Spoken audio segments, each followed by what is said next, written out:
So, life's been a little busy lately? As that has been the case for a while now, I have recently been looking for something light to watch, you know, for half an hour before bed or something. I was looking through my previously watched list on my anime list and saw Food Wars, and I said to myself, Food Wars!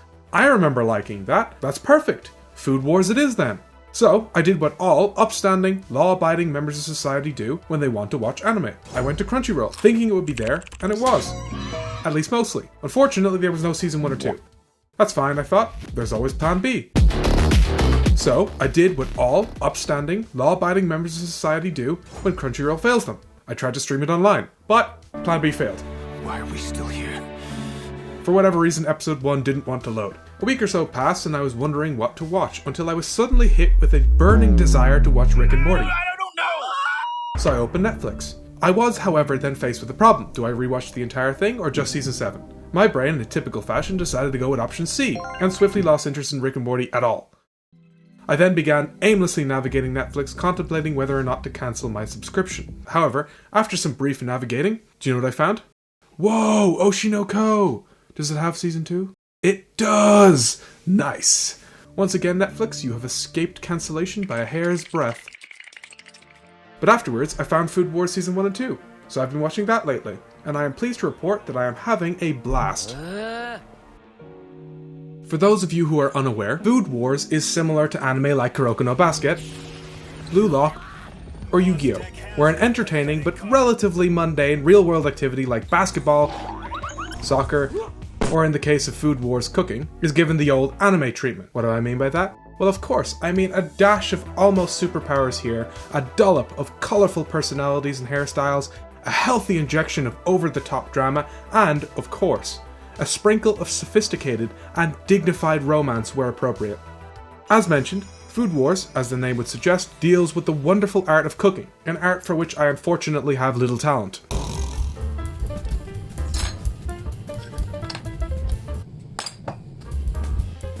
And, unlike shows like MasterChef, Congratulations.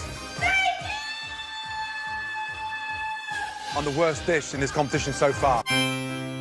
or The Great British Bake Off, which are solid entertainment on their own. I was watching this episode of The Great British Bake Off the other day. There was this old lady, had to be about 70 years old, who used to be the principal of a school or something. Anyway, she was on the show and she was asked to bake some sort of structure out of biscuit, so she made a gingerbread house naturally. It was alright, but it was admittedly worse than some of the other contestants. Anyway, so she decides to bring it up to the judges, and one of the judges, this guy, basically tells her that it kinda sucks, and says something like, "If I were your headmaster, I would write 'needs to try harder' on your report card." The poor woman basically broke down crying. It was great. However, in the case of Food Wars, the entertainment factor is brought to a whole new level, as anime so often manages to do. This is because it's not limited by silly restrictions like physics, biology, and real human reactions. It can instead just dial everything to 11 and leave it there.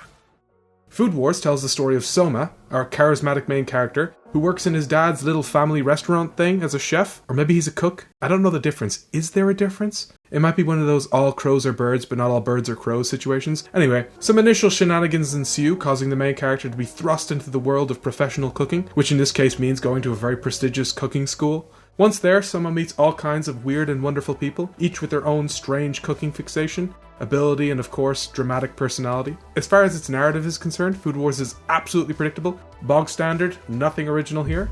But, do you know what? That's fine. Because while narrative is important, it's not always strictly necessary. Sometimes, just sometimes, the narrative of a story can amount to nothing more than a loose collection of characters interacting and barely connected events. So long as you have enough style, drama, comedic moments, and, of course, the previously mentioned sophisticated and dignified romance. If you have not watched Food Wars yet, I would recommend you do so. It's very, very solid. That said, I recommend you do it in small portions, or dubbed on a second monitor while you do something else. It has a really episodic structure, and as mentioned, its narrative isn't great, so back-to-back episode watching is likely to get tedious really quickly, especially on the second watch.